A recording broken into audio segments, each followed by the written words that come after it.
चलो welcome back again. So हमने Newlands octaves देखा। ओके अभी नेक्स्ट साइंटिस्ट है Mendeleev.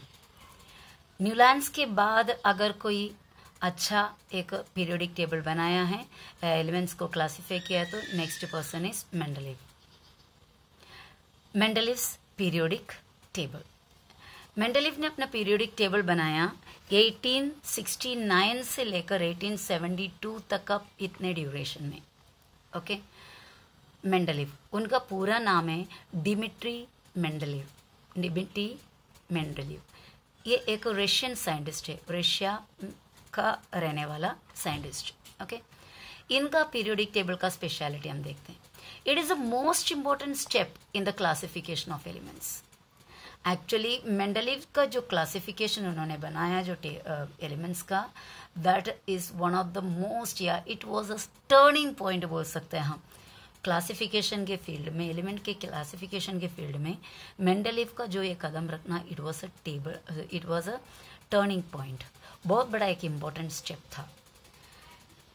Elements were arranged in the increasing order of their atomic masses. इन्होंने भी, I'm again telling you to keep an eye on that word, atomic masses. Mendeleev ने भी अपना periodic table बनाया atomic mass के बढ़ता हुआ ऑर्डर के हिसाब से, यानी जो छोटे एटम, कम एटॉमिक मास जो एलिमेंट का है वो पहला, उससे थोड़ा ज़्यादा, उसके बाद उससे थोड़ा ज़्यादा, उसके बाद इस तरह increasing order of atomic mass के हिसाब से इन्होंने भी एलिमेंट्स को अरेंज किया। 63 एलिमेंट्स वर अरेंज्ड। मेंडलीव जब टेबल अरेंज किया या एलिमेंट्स को क्लासीफाई किया, उस टाइम पे 63 एलिमेंट्स डिस्कवर हो गए थे, फाइंड आउट कर लिया था। हमने देखा न्यूलैंड्स के टाइम पे सिर्फ 56 एलिमेंट्स ही थे। He organised the periodic table on the basis of the physical chemical properties of the elements. ये देखो, इनका और एक स्पेशलिटी ये है कि इन्होंने जो पीरियोडिक टेबल अरेंज किया, जो एलिमेंट्स जिस पीरियोडिक टेबल में ऑर्गेनाइज किया, वो उन्होंने बहुत ज़्यादा ध्यान फिजिकल प्रॉपर्टी पे और केमिकल प्रॉपर्टी पे बहुत ज़्यादा ध्यान। इसका मतलब इन्होंने सिर्फ एटॉमिक मास ही नहीं, एलिमेंट्स का physical property, chemical property, physical property क्या है आप जानते हैं, उसका बॉइलिंग पॉइंट, मेल्टिंग पॉइंट वगैरह वगैरह, डेंसिटी, और केमिकल प्रॉपर्टी यानी कौन सा एलिमेंट के साथ वो रिएक्ट कैसा करते हैं, ये सब स्टडी करने के बाद उन्होंने ये पीरियोडिक टेबल बनाया। ये जो फिजिकल प्रॉपर्टी और केमिकल प्रॉपर्टी जो बोल रहे हैं ना, this were molecular formulae of hydrides and oxides of element. Hydride and oxide, इसका मतलब क्या है? अबे हाइड्राइड और ऑक्साइड वगैरह क्या चीज़ है? हाइड्राइड, ऑक्साइड यानी अगर हाइड्रोजन के साथ अगर एक एलिमेंट रिएक्ट होकर एक कंपाउंड बनते हैं, कोई भी एक कंपाउंड बनते हैं, that is hydride of this element. जो एलिमेंट हाइड्रोजन के साथ अगर कोई भी एलिमेंट रिएक्ट होकर कुछ कंपाउंड बनते तो उसे उसका हाइड्राइड कहते हैं। अगर कोई एक एलिमेंट, कोई भी एक एलिमेंट ऑक्सीजन के साथ अगर रिएक्ट होकर कोई कंपाउंड बनते हैं तो that is the oxide of that compound, oxide of that element. तो इन्होंने एलिमेंट्स के जो हाइड्राइड, कोई जो जितने भी एलिमेंट उन्होंने अरेंज किया, वो एलिमेंट हाइड्रोजन के साथ कैसा रिएक्ट करते हैं और वो ऑक्सीजन के साथ कैसा रिएक्ट करते हैं, उनका फॉर्मूला किस तरह बनते हैं, ये सब स्टडी किया उन्होंने। मेल्टिंग पॉइंट और बॉइलिंग पॉइंट यानी एक एक एलिमेंट कितने टेम्परेचर में मेल्ट होएगा यानी पिघल जाएगा, और कितने टेम्परेचर में वो एलिमेंट बॉइल होने लगेगा, उबलकर वो गैसियस स्टेट में चेंज होएगा, ये स्टडीज भी किया अपना पीरियोडिक टेबल बनाने के टाइम। और डेंसिटी ऑफ एलिमेंट भी देखा, एलिमेंट्स के डेंसिटी और एलिमेंट का हाइड्राइड और ऑक्साइड के भी डेंसिटी, एलिमेंट का और उसके हाइड्राइड का और उसके ऑक्साइड का, सभी का डेंसिटीज भी फाइंड आउट किया। डेंसिटी आप लोगों ने छोटे स्टैंडर्ड में पढ़ा है, मास अपॉन वॉल्यूम इस डेंसिटी, यानी एक हिसाब से बोलेगा तो थिकनेस, ऐसा बता सकते हो। वाटर का डेंसिटी 1 ग्राम पर क्यूबिक सेंटीमीटर माना जाता है। अगर समझो ऑयल वाटर के अंदर हमने डाला, ऑयल पानी के ऊपर रह जाते हैं, तो इसका मतलब हो गया कि ऑयल का डेंसिटी वाटर का डेंसिटी से कम है। Okay, that is a word density.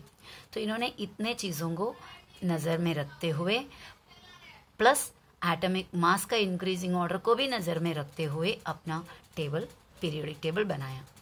Next, he found elements with similar properties repeat after definite intervals. और दूसरा इन्होंने ये फाइंड आउट किया कि एलिमेंट्स को इस तरह अरेंज करेंगे, अगर बढ़ता हुआ increasing order of atomic mass के हिसाब से अगर एलिमेंट को अरेंज करेंगे, तो कुछ एलिमेंट होने के बाद, कुछ प्लेसेस फिल होने के बाद जो एलिमेंट नेक्स्ट नंबर में आएगा वो एलिमेंट पहले वाले का रिपीटेशन करता है। ये थोड़ा बहुत अपना न्यूलैंड्स ने भी कहा था, 7 एलिमेंट होने के बाद 8वां रिपीट होएगा। पर ये मेंडलीव ने ये नहीं बोला कि कितना एलिमेंट के बाद रिपीटेशन होएगा, वो नंबर नहीं दिया, लेकिन इतना बताया कि कुछ एक डेफिनेट, एक फिक्स इंटरवल के साथ एलिमेंट अपना प्रॉपर्टी वापस, मतलब पहले वाले एलिमेंट के प्रॉपर्टी को दोहराते हैं। अब हम एक स्टेटमेंट देखने जा रहे हैं जिसे हम कहते हैं मेंडलीव्स पीरियोडिक लॉ।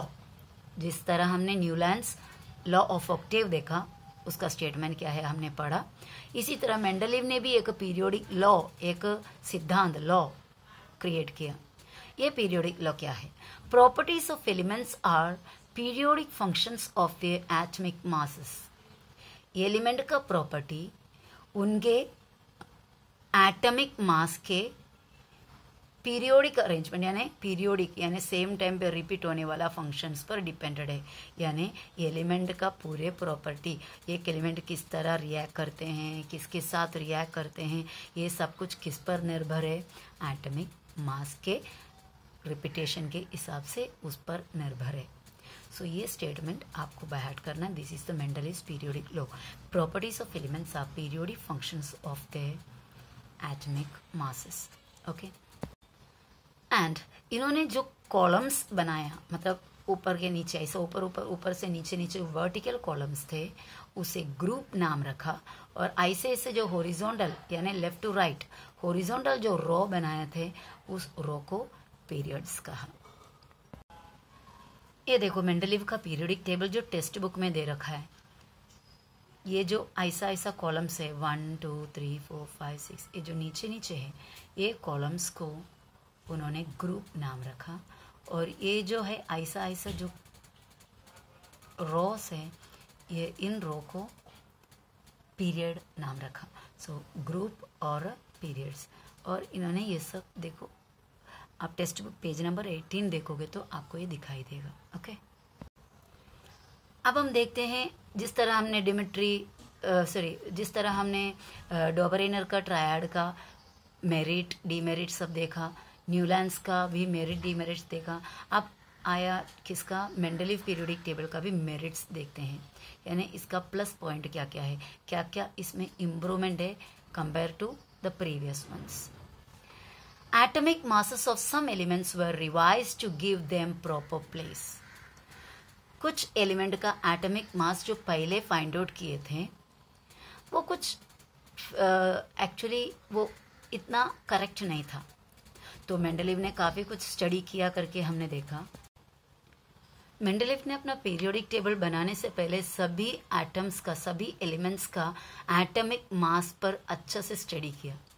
तो उनको ये पता चला कि कुछ एलिमेंट्स का जो एटॉमिक मास फाइंड आउट कर रखे थे वो करेक्ट नहीं है। तो उन्होंने उन सभी एटॉमिक मासेस को, सभी एलिमेंट्स के एटॉमिक मासेस को रिवाइज किया और करेक्ट किया। जितने भी मिस्टेक्स था उनको करेक्ट किया।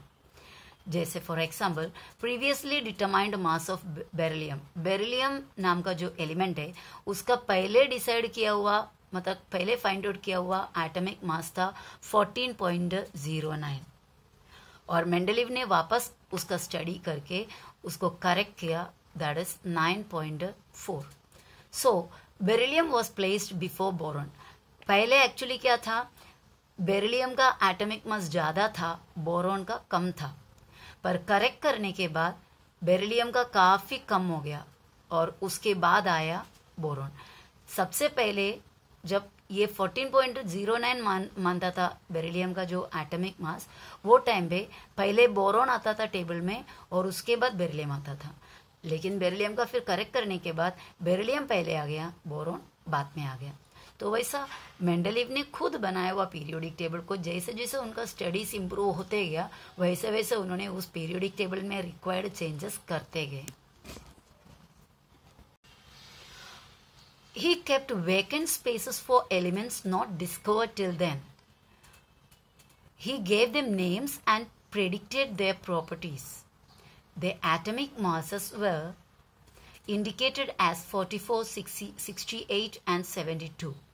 ये एक्चुअली मेंडलीव का द्वारा बनाया गया हुआ जो थियरम है, थियोरी है, उनमें से सबसे ज़्यादा मायने रखने वाला, सबसे बहुत ही इम्पोर्टेंट और अनबिलीवेबल ऐसा बोल सकता है वैसा एक प्रॉपर्टी है ये, जो जिस वजह से मेंडलीव का पीरियोडिक टेबल को ज़्यादा सामान मिलता है। He kept vacant spaces, vacant यानी खाली, उन्होंने खाली जगह रखा for elements not discovered till then.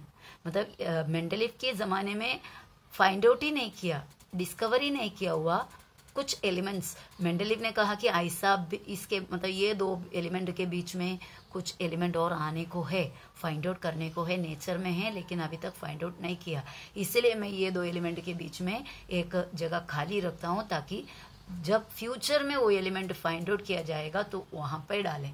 ऐसा बोलकर उन्होंने अपने पीरियोडिक टेबल में कुछ प्लेसेस खाली रखे।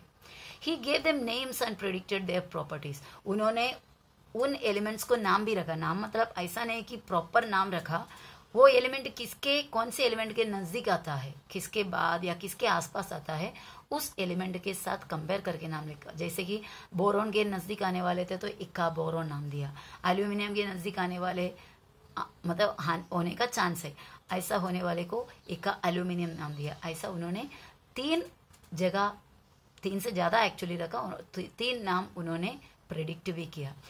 इवन नाम तक नहीं, उनके प्रॉपर्टीज भी उन्होंने प्रेडिक्ट किया। प्रेडिक्ट मतलब भविष्यवाणी करना, जो होने से पहले होने वाला है, इस तरह भविष्य के बारे में बताना। तो उन्होंने प्रेडिक्ट किया जो होने वाले जो एलिमेंट्स है उसके properties.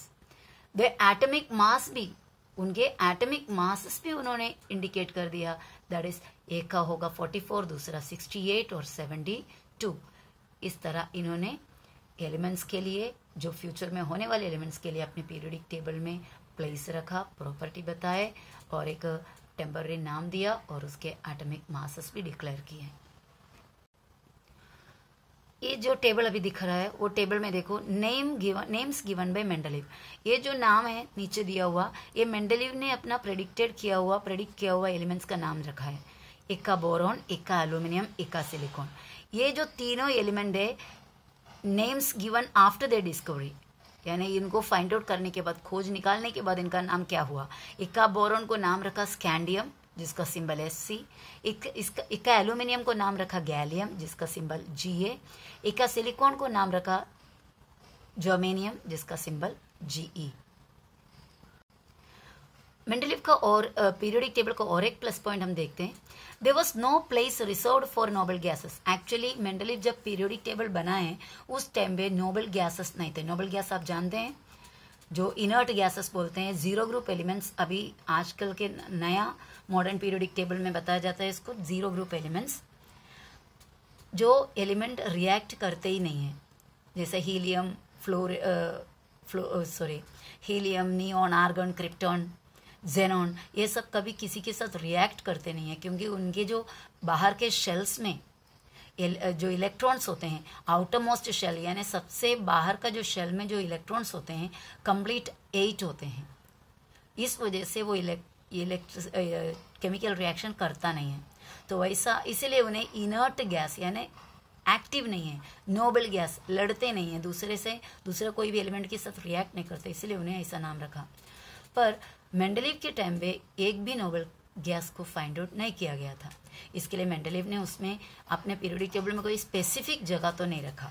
But when noble gases were discovered, Mendeleev created 0 group in the periodic table to fit noble gases without disturbing the original periodic table. लेकिन जब लेटर बाद में मेंडलीव का होते ही नोबल गैसेस को फाइंड आउट किया गया, जब नोबल गैस को फाइंड आउट किया गया तो मेंडलीव ने अपना ही पीरियोडिक टेबल में एक एक्स्ट्रा ग्रुप क्रिएट किया जिसका नाम उन्होंने ज़ीरो ग्रुप एलिमेंट रखा। और ये ज़ीरो ग्रुप में आसानी से नोबल गैस को फिट कर पाए, वो भी बिना पहले का जो पीरियोडिक टेबल में जितने भी अरेंज किया हुआ एलिमेंट का ऑर्डर को बिना डिस्टर्ब किए। तो इतना हमने अभी देखा मेंडलीव की पीरियोडिक टेबल का merits. And next topic is Mendeleev periodic table का demerits that we will study later.